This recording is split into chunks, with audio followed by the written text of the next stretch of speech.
তোমরা 1 কুইন্টাল মৌলবি দাওয়াত দিয়ে 1 কাঠা জায়গা করেছো, দোষ তোমাদের, আমার নয়। মানুষের দুনিয়াতে আসার ভূমিকাটাও আমার আল্লাহ, দুনিয়া থেকে যাওয়ার ভূমিকাটাও আল্লাহ। দুনিয়াতে আপনার কিছুই নেই, আপনার নিজের কি আছে বলবো? আপনার নিজের যে জিনিসটা আপনার সম্পদ, সেটা হচ্ছে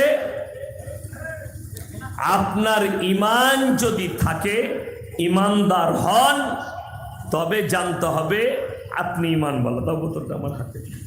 তবে আপনি একটা বড় সম্পদ পেয়েছেন, নিয়ে যাচ্ছেন, সেটার নাম হচ্ছে ঈমান। বিসমিল্লাহ। তা না হলে একটা সম্পদও আপনার নয়, কিচ্ছু না। হুগলি ডিস্ট্রিক্ট নয়, গোটা পৃথিবীতে এমন একটা রাজা বাদশার নাম করুন, মরে যাওয়ার পরে তার রাজশাহী, তার সোনাদানা, তার সম্পদ তার কবরে পৌঁছানো হয়েছে, একটাও খুঁজে পাবেন না। রাশিয়ার বাদশাহ, রাশিয়ার যিনি প্রেসিডেন্ট, তার নাম হচ্ছে ভ্লাদিমির পুতিন। তার যে রাজমহলটা, বাড়িটা 8,500 কোটি টাকার বাড়ি, 8,500 কোটি টাকার বাড়ি। এটা তো ভ্লাদিমির পুতিনের, ইতিহাসের পাতায় আছে। রাশিয়ার বাদশাহ এত বড় বাড়ি তৈরি করেছিল, সে বলেছিল, ইতিহাসে লেখা আছে, কয়েক কিলোমিটার লম্বা তার বাড়ি, কয়েক কিলোমিটার। বাপের রাজত্ব দেখে, বাপের বাদশাহী দেখে, বাপের রাজশাহী দেখে বেটা যুদ্ধ ঘোষণা করে দিলে বাপের বিরুদ্ধে, সৈন্য তৈরি করে। বাপ বেটায় যুদ্ধ হলো, দুজনেরই প্রাণ গেল, তছনছ হয়ে গেল। লাল ইটের তৈরি সেই বাড়ি, আজকে রাশিয়ায় সেই বাদশার একটা ইটের চিহ্ন পর্যন্ত নেই।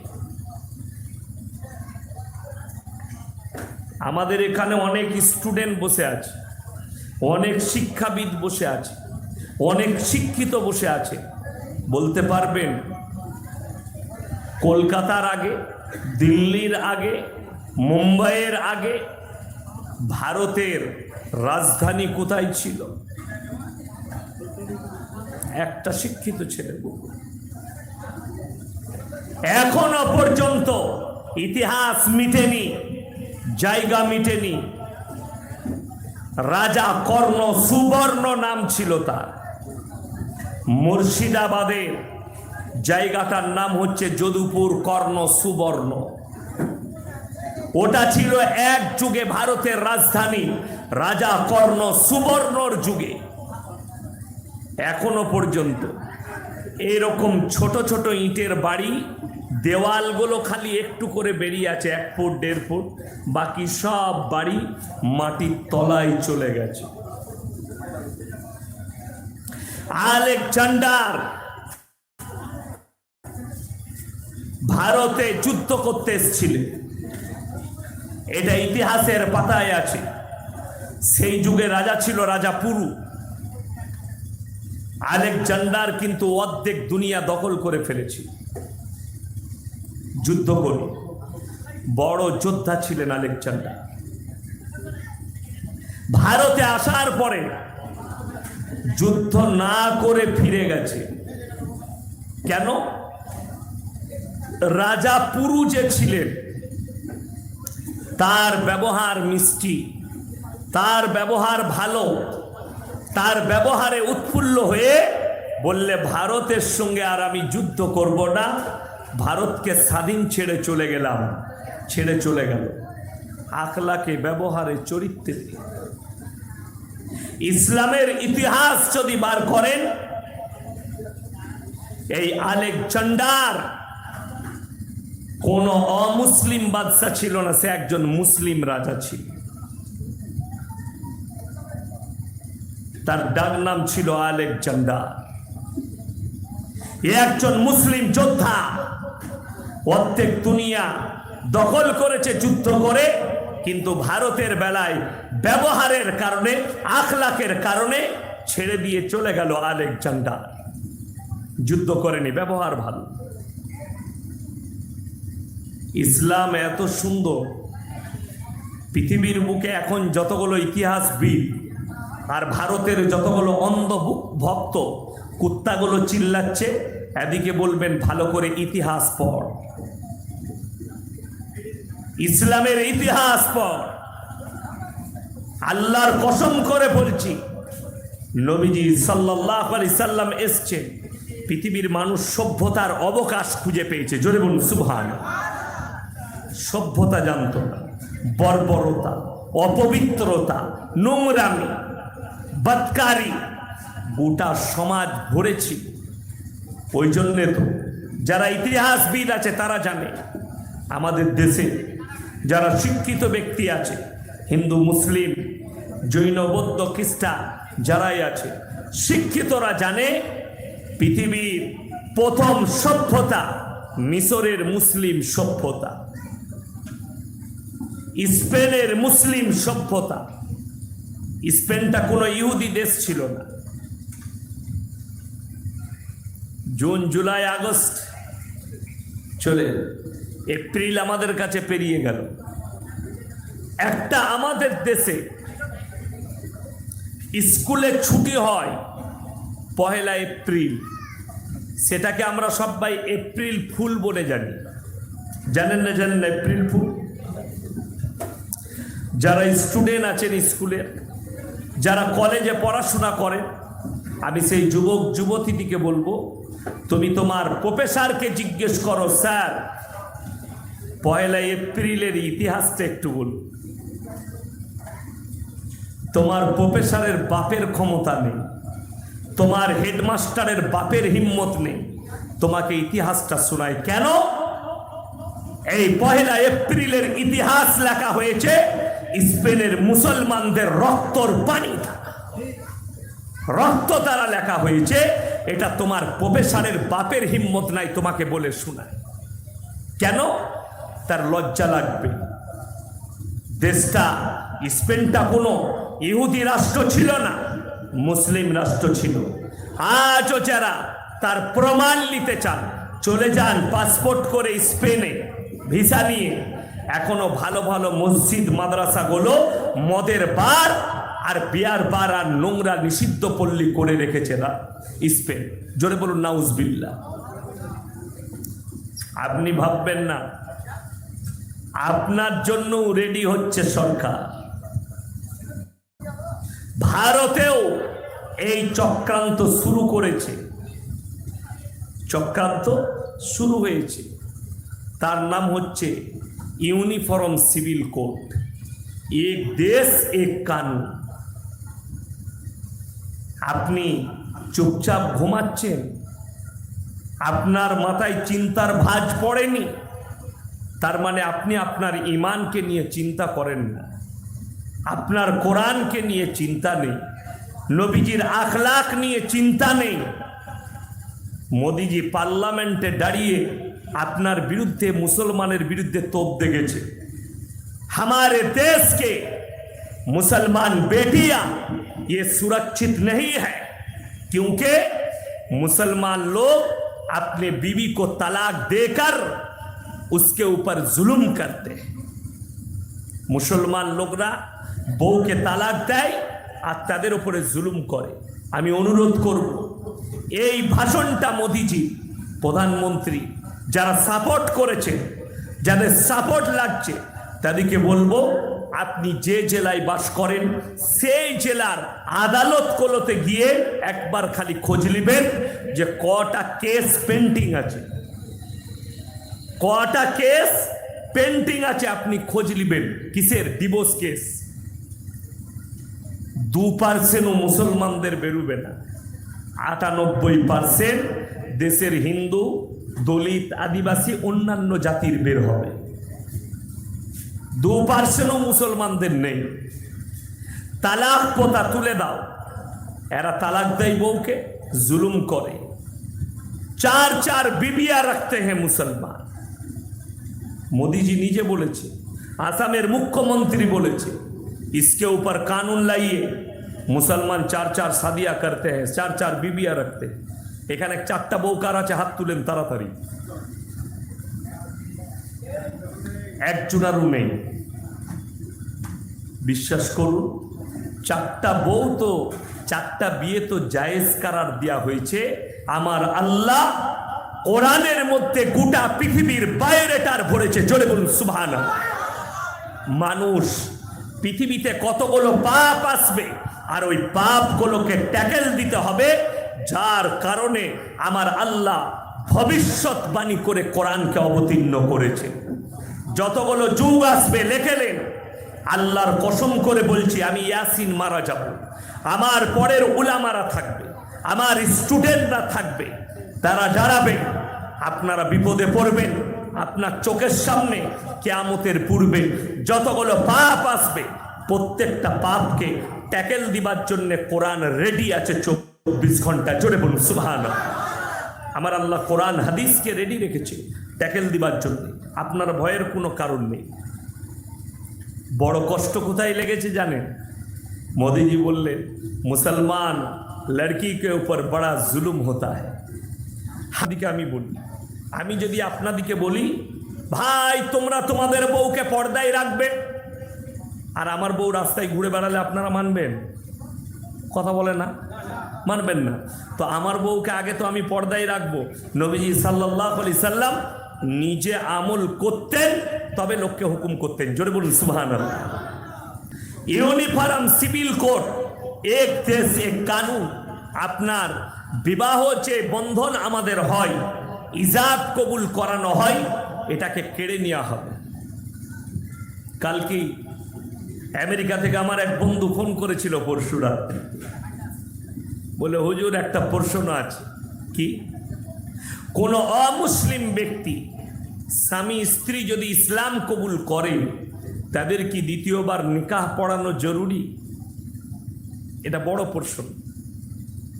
স্বামী স্ত্রী ইসলাম কবুল করেছে, তাইলে তাদের কি আবার ঘুরিয়ে বিয়ে পড়াতে হবে? আপনারা কি বলছেন, পড়াতে হবে? হ্যাঁ, একদম 100% পড়াতে হবে। কেন? অমুসলিম ভাইদের বিয়েতে 2টো জরুরি জিনিস যেটা ইসলামের, সেটা থাকে না। এক হচ্ছে ইজাব কবুল করানো, 2 হচ্ছে সাক্ষী। এই 2টো জিনিসই আমার দেশের অন্যান্য ভাইদের ধর্মে নেই। যেটা ইসলামে জরুরি বলা হয়েছে, ইজাব কবুল করানো এবং সাক্ষী থাকা, যেটার কারণে দ্বিতীয়বার নিকাহ পড়াতে হবে। এই জিনিসটা আপনার কাছ থেকে কেড়ে নেওয়া হবে। কেন কাড়া হবে? জানো, তোদের বউ আর বউ না থাকে। ইসলাম শুনেলেন আমার নবীজি, সকলে বলুন একবার সাল্লাল্লাহু আলাইহি ওয়াসাল্লাম, নিজের মাথার পাগড়িটা খুলে হাতেম তায়ের বিটির মাথায় চাপিয়েছেন। আর নবীজিকে সাহাবীরা বললেন, ইয়া রাসূলুল্লাহ, এটা মুশরিকের বিটি। নবীজি ধমক দিলেন, হে আমার সাহাবীরা শোনো, আমি মেয়েদের মাথা ঢাকতে এসেছি, খুলতে আসিনি। জোরে বলুন সুবহানাল্লাহ। তাই আমি আমার দেশের হিন্দু মা বোন, হিন্দু ভাই, দলিত আদিবাসী ভাই দিকে আমি মেসেজ দেবো। কি মেসেজ? আমরা মুসলমান, আমাদের কাছে আমার মায়ের যতটা ইজ্জত, আমার হিন্দু মায়ের ততটা আমার কাছে ইজ্জত আছে। একটা হিন্দু বোনের যতটা আমার কাছে আমার বোনের ইজ্জত, আমার দেশের হিন্দু বোনের ততটা আমার কাছে ইজ্জত আছে। তার একটা নমুনা পেশ করি।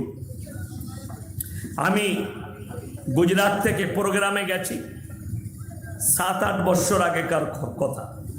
ট্রেনে ফিরছি, শতাব্দীতে চেপেছি, মুম্বাই নামবো। একটা মেয়ে নওসারি বলে একটা স্টেশনে চাপলো। চাপার পরে মেয়েটার কাছে লগেজ আছে, 35-40 বছর বয়স হবে। আমার কানে হেডফোন লাগানো আছে, আমি কিরাত শুনছি। মেয়েটার ওপরে চোখ পড়ল, মেয়েটা 4-5টা ছেলে বসে আছে, ইয়ং স্টার, হিন্দুদেরই ছেলে। তাদেরকে বলছে, ভাইয়া মেরা লগেজ যারা উঠা দো। তারা মজা নিচ্ছে, হাসছে, কথাটার গ্রুপক্ষেপ করছে না। আমি তাকে বললাম, বাহিনজি मैं উঠা দো? বললে, ভাইয়া উঠা দিজিয়ে না। আমি যখন তুলে দিলাম বাঙ্কারে, তার অ্যাটার্জিগুলো, লগেজগুলো কি বলল জানেন? সিটে বসার পরে, ভাইয়া ভগবান আপকা ভালা করে। সে তার ভগবানকে বলেছে, আমি তার উপকার করেছি, তার বদলা আমার আল্লাহ আমাকে দিবে। জোরে বলুন সুবহানাল্লাহ। এটার নাম হচ্ছে ইসলাম। তোমার দ্বারা যেন কেউ কষ্ট না পায়, সে যে ধর্মেরই হোক, যে কাস্টেরই হোক, তুমি তার উপকার করো, এটা ইসলাম শিক্ষা দেয়। আমি আমার দেশের সরকারের কাছে মুতালবা করব, বড় কষ্ট লাগে। हमारे देश के बेटियों से मैं बोलूंगा, जरा गौर कीजिए हमारे जैसे मौलवियों की तरफ। আমাদের মতো হুজুর থেকে যারা দাড়ি টুপি বলে ককাট্য করে, যারা দাড়ি টুপি বলে, দাড়ি টুপিওয়ালা দিকে যারা ছোট চোখে দেখে, আমাদিকে তো অনেকজনা চাচা বলে ডাকে, বলে না বলেন? হ্যাঁ, আমাদের বর্ধমানে পালসি টোলে, আমি হাওড়ায় জলসায় আসছিলাম অনেক দিন আগে, তখন ফার্স্ট ট্রাক উঠেনি, হাতে হাতে পয়সা নেওয়া হতো। গাড়িটা এসে দাঁড়ালো, আমি তাকে 500 টাকার লোড দিলাম। কি বলছে জানেন? আমার বাপের বয়সী লোক, ওই যে চাচা খুচরো দেন না। আমি বললাম, তোর মাকে বলবি বে, বাপের সঙ্গে দেখা হলো, তোর মা কেমন আছে?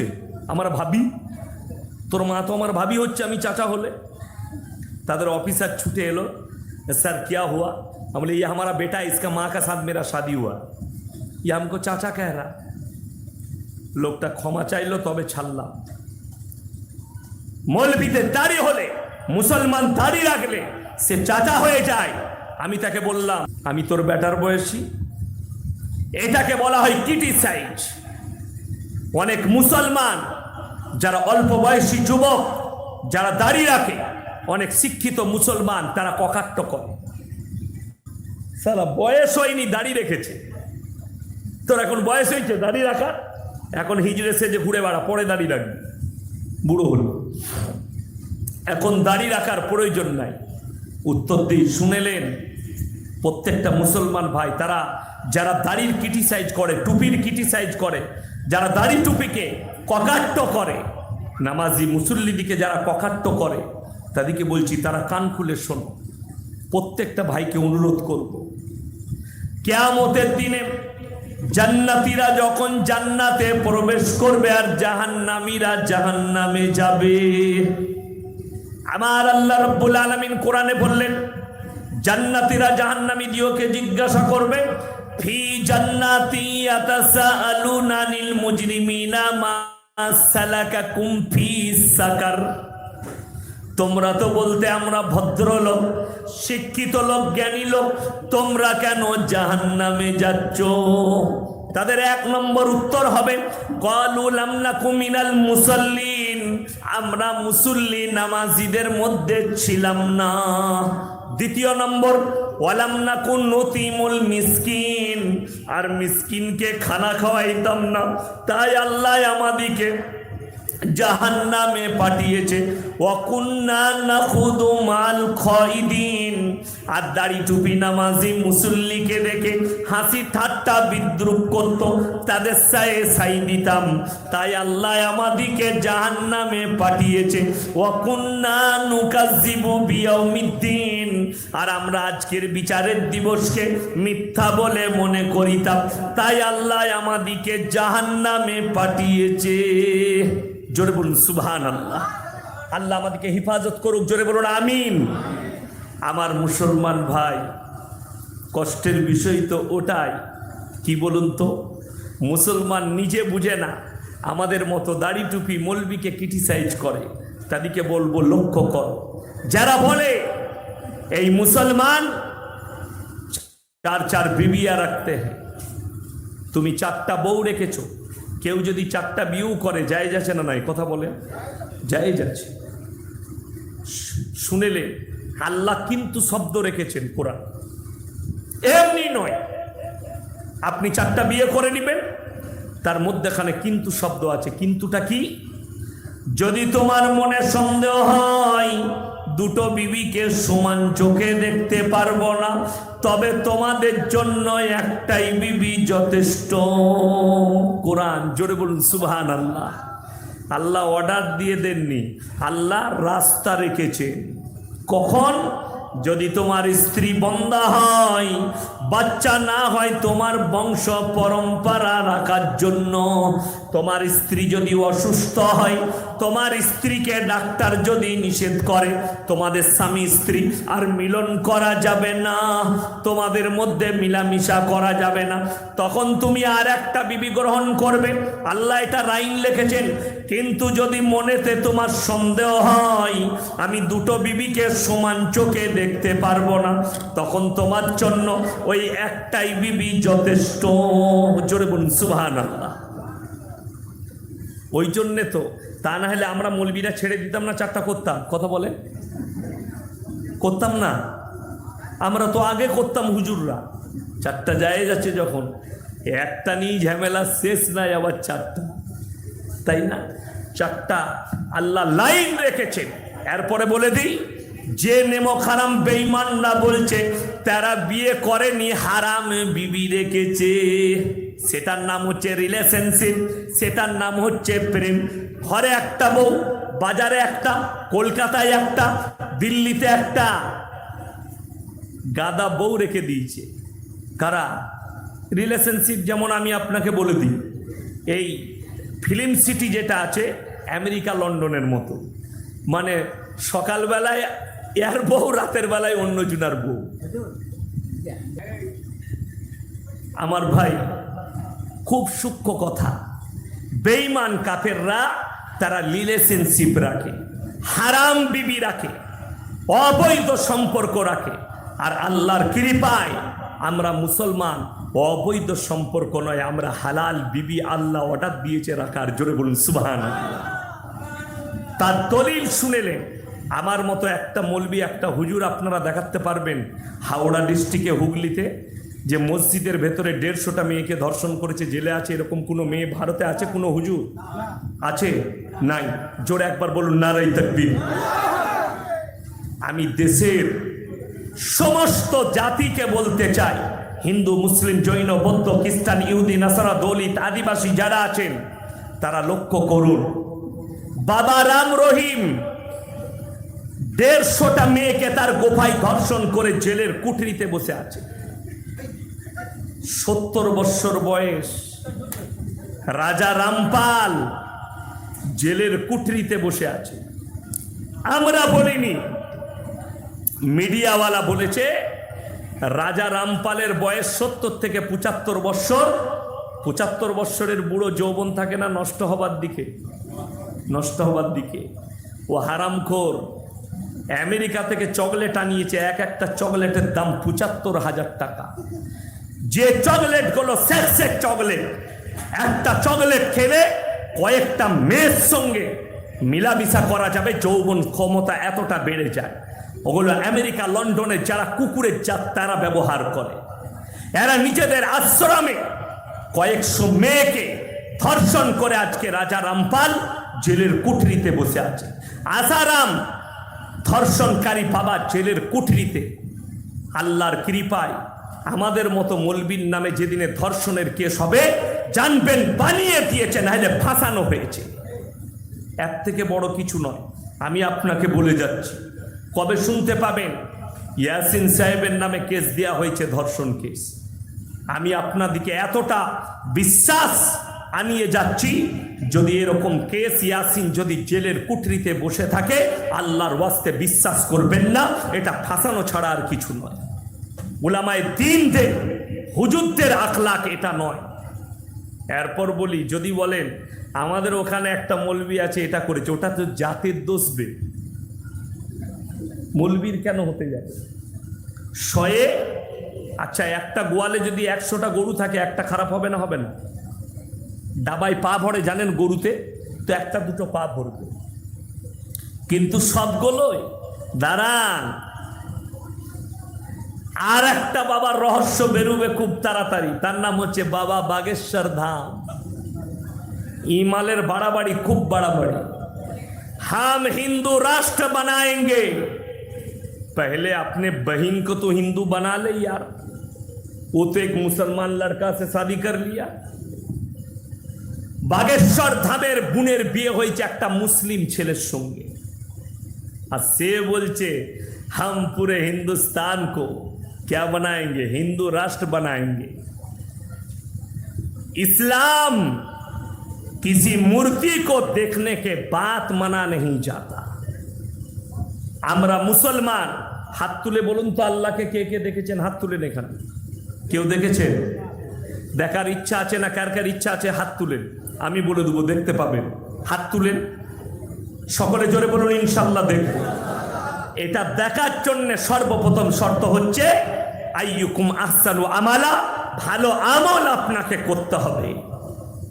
আমরা মনে মনে আশা করি, শুনিলেন কি, যদি কোনো ছেলেকে বলা হয় যে বাপ মেয়ে দেখতে গেছে বিয়ের জন্যে, মেয়ে দেখেছে, বাড়িতে চলে এলো, মেয়েটা দেখলাম বটে, মেয়েটা দারুণ সুন্দর দেখতে, তখন ছেলেটার মনে খালি লাড্ডু ফুটবে, আমি কবে যাব।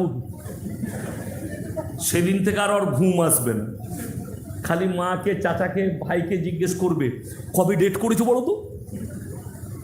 যদি বলা হয় আজকে রবিবার, সামনের রবিবার, ওর রবিবারটা আর পার হবে না, ও ঘন্টাটাও গুনবে, আর ক মিনিট বাকি আছে এটাও গুনবে। এটা মানুষের মনের আশা। আমি যখন লখনৌ ইরফানিয়ায় কিরাত পড়তাম, আমার শেষ বৎসর চলছে, আমার মা বললে তোমার বিয়ে ঠিক করেছি। কার সঙ্গে? ফুফুইত বোনের সঙ্গে। আমি আমার পড়ার জীবনে কুটুম বাড়ি যেতাম না, মামার বাড়ি তো কোনোদিন যাইনি, আর ফুপু ফুপাদের বাড়িও যেতাম না, কম, সে কখন গেছি মনে নেই। পড়ার লাইফে যাইনি আমি। পড়াটা এত মনোযোগ দিতাম, মাদ্রাসাকে নিজের ঘর মনে করতাম, বাড়ি আসতাম না গুজরাট থেকে। তো আমি বললাম কোরবানির সময় যাচ্ছি, আমি দেখব। বলছে হ্যাঁ বাড়ি চলে এসো। ফুপুর মেয়ে আবার দেখতে যাবো, আমার মনের ইচ্ছা জেগেছে আমি দেখে বিয়ে করব। বলে ঠিক আছে এসো, যাব।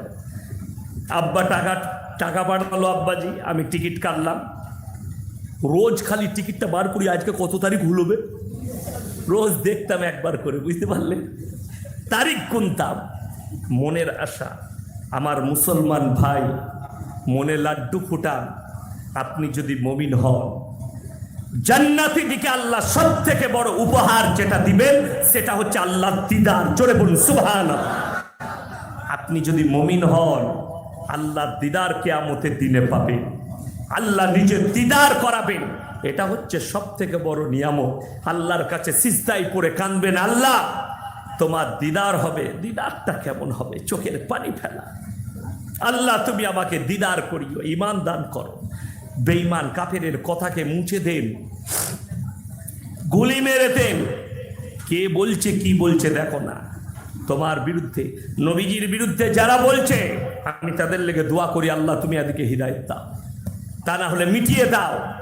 আল্লাহর কসম করে বলছি, 1 কোটি নূপুর শর্মা যদি নবীজির বিরুদ্ধে বলে, আমার নবীর এতটুকু শান কমাতে পারবে না। জোরে বলুন সুবহানাল্লাহ। বরঞ্চ বেড়ে যাবে। আমরা অনুভব করছি মৌলবীরা। আমি পরশু শুক্রবার আমার মেদিনীপুরে জালসা ছিল, আমি কলকাতায় কাজ সেরে আপনাদের ওই নিবিড়ে মসজিদে নামাজ পড়লাম, জুম্মা কাজ সারলাম, বেরিয়ে গেলাম হাই রোডে। আমার গাড়ি 100-র ওপরে ছুটছে, রানীহাটির কাছে সিগন্যালে জ্যাম, গাড়ি দাঁড়িয়েছে। একটা বাইকওয়ালা একটা ছেলে স্পিডে এসে আমার পাশে ব্রেক কষলো, গাড়িটা স্ট্যান্ড করে ছুটে এলো গাড়ির কাছে। হুজুর গেটটা খুলেন। কেন? বলছে আমি সালাম দিলাম, উত্তর দিল। তারপরে দেখছি তার পইতে ঝুলছে। বলে হুজুর আমি বাবনদের ঘরের ছেলে। আমি মনে মনে প্রার্থনা করেছিলাম যে উপরওয়ালা এই হুজুরের সঙ্গে আমাকে একদিন মোলাকাত করিও স্যার, আপনার পায়ে একটু মাথা রেখে আমি প্রণাম করবো। আমি বললাম আল্লাহ ছাড়া কারুর সামনে পার্সোনাল প্রপার্টি নামানো যায় না। আমি তোমাকে দোয়া দিচ্ছি বলে হুজুর আমার মাথায় হাত রেখে দোয়া দেন। আমি মাথায় হাত রেখে দোয়া করেছি, আল্লাহ তুমি এই যুবককে ইসলামের জন্য কবুল করো। জোরে বলুন আল্লাহুম্মা আমিন। আপনার বাঁচার পথ একটাই, ইহদিনাস সিরাতাল মুস্তাকিমের পথ। এই পথ যারা গ্রহণ করবে, আল্লাহর কসম করে বলছি, আপনি জান্নাতের রাস্তা অতিক্রম করবে। আপনি মরণকে ভয় করবেন না, আপনি ভয় করুন তো আল্লাহকে ভয় করুন। বেঈমান কাফেরকে নয়। জেলের কুটরিকে কি ভয় করছেন, এনআরসিকে কি ভয় করছেন? ভয় আল্লাহকে করবেন। সকলে জোরে বলুন ইনশাআল্লাহ। আপনারা আপনাদের মা বোনকে ইসলামী দাওয়াত দেন। সোশ্যাল মিডিয়ায় বেঈমান কাফেরদের খপ্পরে পড়ো না। আমি তো আজ 3 সপ্তাহ থেকে খুঁজছি, কাকে জানেন? এক হারামের আওলাদকে, তার নাম হচ্ছে সুবুই খান। मैं ढूंढ रहा हूं सुबुई खान कहां छुप गई तू, निकाल और मणिपुर के बारे में कुछ तो बोल दे कुत्ती। इतना भोग रही थी कि मुसलमान 12-12 साल के बच्ची को निकाह करके उससे बलात्कार करते हैं। जोड़े बोलो नाउज बिल्लाह। मणिपुर में जो हुआ, ये अगर तेरे माँ होती, ये तेरे बहन होती, ये तेरे बेटी होती, যতগুলো মানুষ আছেন ভারতে বুদ্ধিজীবী হিন্দু মুসলিম সকলকে বলছি, একবার ভেবে দেখবেন, চোখটা বন্ধ করে রাতের অন্ধকারে যে মাটাকে 3টে মেয়েকে ঘুরানো হয়েছে, ওটা যদি আপনার বিটি হতো, ওটা যদি আপনার বোন হতো, ওটা যদি আপনার স্ত্রী হতো, ওটা যদি আপনার মা হতো, আপনার চোখ দিয়ে তরতর করে পানি পড়তো। হে আমার ভারতের হিন্দু মুসলিম, জৈন বৌদ্ধ ইহুদি নাসারা যারা আছো, তারা ইসলাম শোনো। নবীজি সাল্লাল্লাহু আলাইহি সাল্লামের কাছে একজন সাহাবী বেঈমান কাফের থেকে ইসলাম কবুল করলেন। জোরে বলুন সুবহানাল্লাহ। ইয়া রাসূলুল্লাহ, আমি ইসলাম কবুল করেছি, কিন্তু আমি জিনা না করে থাকতে পারবো না। হযরতে উমর তলোয়ারটা তুললেন। আল্লাহর নবীর সামনে এত বড় কথা, একে টুকরো টুকরো করে দিই। নবীজি বললেন, এই উমর ক্ষান্ত হও, ঠান্ডা হও। কাছে ডাকলেন, এইদিকে এসো। গায়ে হাত রাখলেন নবীজি সেই সাহাবী, আর বললেন, যদি তোমার মায়ের সঙ্গে কেউ জিনা করে তুমি কি করবে? ইয়া রাসূলুল্লাহ, আমি রক্তের শেষ বিন্দু পর্যন্ত লড়াই করব। তোমার বোনের সঙ্গে কেউ যদি জিনা করে তুমি কি করবে? ইয়া রাসূলুল্লাহ, তাকে টুকরো টুকরো করে দেব। তোমার বিটির সঙ্গে কেউ যদি জিনা করে তুমি কি করবে? ইয়া রাসূলুল্লাহ, আমার রক্তের শেষ বিন্দু বাকি থাকতেও আমি তার সঙ্গে যুদ্ধ করব। নবীজি বললেন, হে আমার সাহাবী, তুমি যার সঙ্গে ব্যভিচার করবে সে কারুর মা, কারুর বোন, কারুর স্ত্রী, কারুর বিটি।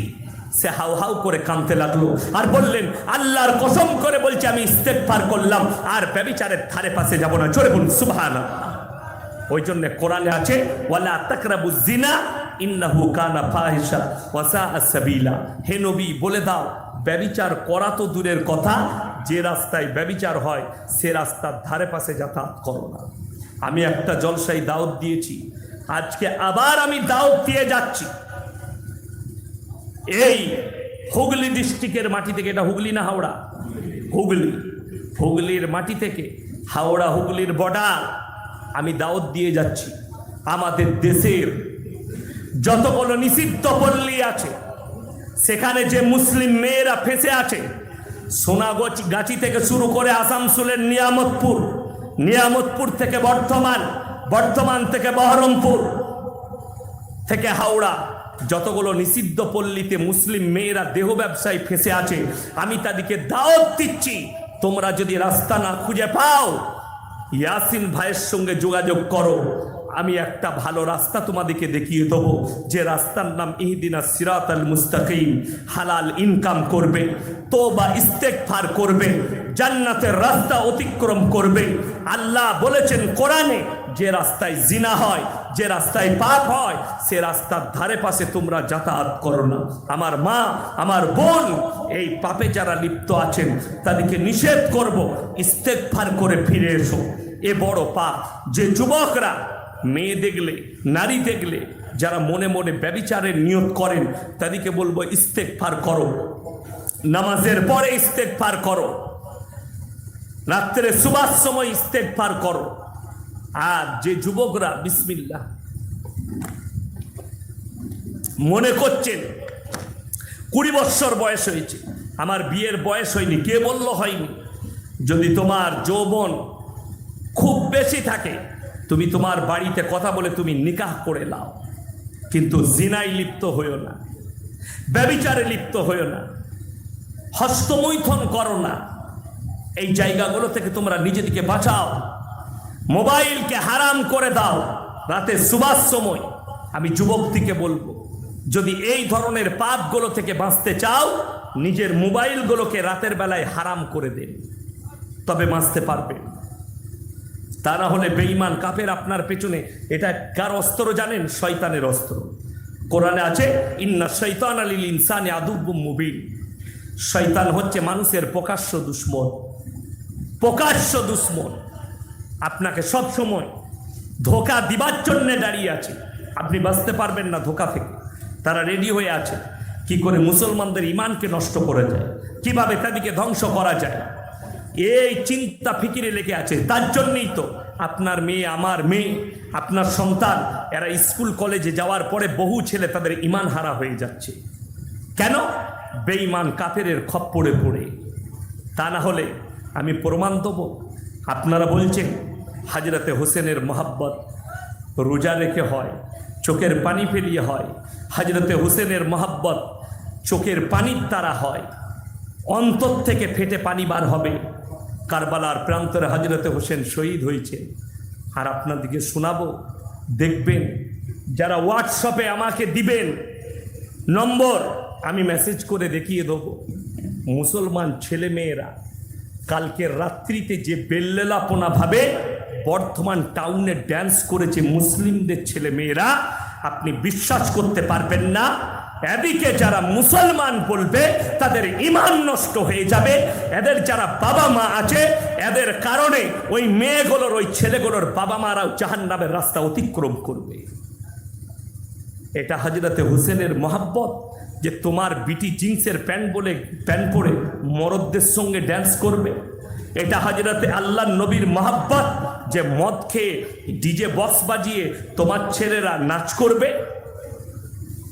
আমি জানতে চাই, সোশ্যাল মিডিয়ায় ছুটছে এরকম 100টা ড্যান্স, 100টা গান বাজনা। কলকাতায় কোনো মিটিংয়ে একজন অমুসলিম ভাই আজান দিয়েছে, দিয়েছে না দেয়নি, মিউজিক বেজেছে, গোটা পশ্চিমবাংলা উত্তাল। আজানের সঙ্গে এটা মেনে নেওয়া যাবে না। সোশ্যাল মিডিয়ায় প্রতিবাদের ঝড় এখনো চলছে, প্রতিবাদের ঝড়। আমি বলতে চাই, যারা প্রতিবাদ করেছেন সেই লোকগুলো কোথায় ঢুকে আছে? যদি ওটা হারাম হয়, মুহররম